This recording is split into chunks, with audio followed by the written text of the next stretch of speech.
Assalamualaikum warahmatullahi wabarakatuh. Perkenalkan, nama saya Wanda Fitriana. Sekarang saya sedang menempuh jurusan Komunikasi Digital dan Media Angkatan 60 semester 2 di Sekolah Vokasi IPB University. Oke, jadi pada video kali ini aku mau membahas mengenai komunikasi vertikal. Tapi sebelum membahas itu, aku mau ngasih tahu nih ke teman-teman definisi komunikasi secara umum. Jadi, komunikasi itu adalah proses pertukaran dan penyampaian informasi antara dua pihak atau bisa lebih. Biasanya di dalam proses komunikasi ini itu melibatkan pengirim pesan, penerima pesan, dan juga saluran komunikasinya. Saluran komunikasi atau media itu bisa seperti media online, offline, ataupun bisa media cetak seperti koran dan lain sebagainya. Kemudian, komunikasi sendiri itu terbagi ke dalam dua bentuk. Ada yang verbal, yaitu bisa disebut dengan kata-kata, kayak gini ngomong, komunikasi, atau juga bisa dengan nonverbal, bisa dengan gerakan tubuh, ekspresi wajah, atau bahasa tubuh lainnya. Teman-teman, tentunya dalam berkomunikasi, kita selalu mengusahakan untuk bisa efektif. Karena komunikasi yang efektif itu memiliki peran penting dalam kehidupan sehari-hari. Misal, yang pertama dalam konteks hubungan interpersonal, yang kedua dalam konteks keluarga. Ini sama-sama dalam konteks kedua tersebut, kemampuan komunikasi yang efektif ini bisa banget untuk membantu membangun hubungan yang baik, memecahkan konflik, dan memperkuat ikatan antar individu. Jadi kemampuan untuk menyampaikan ide dan informasi dengan jelas dan dipahami oleh orang lain itu bisa mencegah kesalahpahaman. Kemudian untuk poin yang ketiga itu di dunia kerja. Kemampuan komunikasi yang baik adalah keterampilan yang sangat dicari pastinya.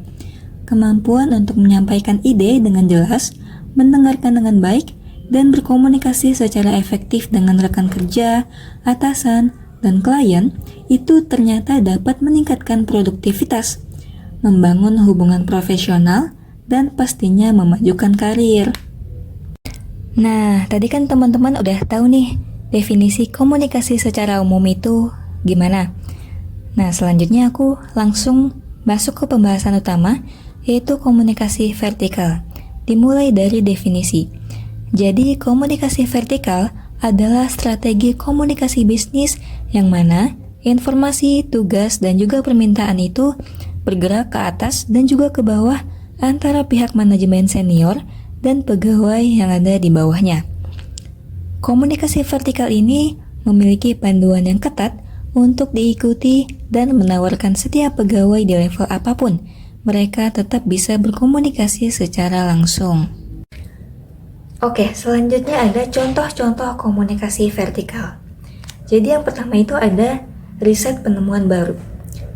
Jadi gini, ketika pegawai menemukan suatu strategi baru atau menemukan suatu penemuan baru, itu boleh tuh yang namanya pegawai mempresentasikan hasil temuannya kepada jajaran senior. Nah, tipe komunikasi seperti ini masuknya adalah ke pergerakan bawah ke atas, dari pegawai ke jajaran senior. Nah, nanti hasil presentasi ini akan disampaikan ke tingkat yang lebih tinggi lagi. Dan ini merupakan contoh komunikasi vertikal yang sering ditemui di perusahaan. Nah, tentunya tipe komunikasi ini sangat penting karena membuat pegawai tersebut merasa didengar dan tentunya dihargai pendapatnya. Lanjut yang kedua itu adalah instruksi. Instruksi ini merupakan contoh tipe komunikasi vertikal yang terjadi dari atas ke bawah. Tipe ini sangat sering terjadi di perusahaan. Biasanya jajaran senior itu kan memiliki kekuasaan untuk mengambil sebuah keputusan. Nah, Dari keputusan itu, lanjut tuh informasinya disebar ke jajaran bawah atau pegawainya. Biasanya ditunjuk orang-orang atau pihak-pihak yang emang bertanggung jawab untuk menyebarkan informasi tersebut supaya lebih mudah gitu, lebih cepat. Nah, dengan adanya tipe komunikasi ini, instruksi atau informasi yang diberikan dengan alur dari atas ke bawah terkesan lebih formal, sehingga pegawai itu biasanya jadi lebih patuh terhadap instruksi tersebut. Kemudian yang ketiga adalah laporan kerja. Kalau laporan kerja atau laporan kinerja itu biasanya dilakuinya dengan rutin secara berkala, entah itu bulanan atau entah itu tahunan. Jadi tipe yang ini juga selalu dilakukan dalam perusahaan. Tujuannya apa? Tujuannya adalah supaya itu memudahkan jajaran senior untuk mengetahui keadaan perusahaan saat itu dan supaya bisa mengatasi masalah sebelum menjadi semakin besar. Tipe ini juga bisa dibilang lebih efisien. Kenapa? Karena alurnya dari bawah ke atas itu membuat komunikasi yang berlangsung memiliki dampak positif bagi perusahaan. Selanjutnya yang keempat, memo. Nah, sebenarnya tipe komunikasi memo ini bisa dibilang mirip dengan poin yang kedua, dengan instruksi. Nah, hanya saja tipe ini tuh lebih menyebar dengan cepat, tidak memerlukan divisi atau orang yang khusus untuk melakukan penyebarannya, karena penyebarannya juga bisa lewat email secara langsung atau bentuk pengumuman lain yang lebih cepat. Oke, tadi kan udah aku bahas mengenai contoh-contoh dari komunikasi vertikal itu sendiri. Sekarang aku mau ngebahas tentang hambatan yang bisa saja terjadi di dalam komunikasi vertikal. Dari mulai hambatan teknis. Jadi hambatan teknis ini meliputi yang pertama, tidak adanya rencana atau prosedur kerja yang jelas. Kedua, kurangnya informasi atau penjelasan. Ketiga, kurangnya keterampilan membaca. Dan yang keempat, pemilihan media atau saluran yang kurang tepat. Lanjut, yang kedua ada hambatan semantik. Jadi, gangguan semantik menjadi hambatan dalam proses penyampaian pengertian atau secara efektif. Definisi semantik sebagai studi idea atas pengertian yang diungkapkan lewat bahasa. Kata-kata membantu proses pertukaran timbal balik, arti dan pengertian dalam kurung komunikator dan komunikan, tetapi seringkali proses penafsirannya itu keliru.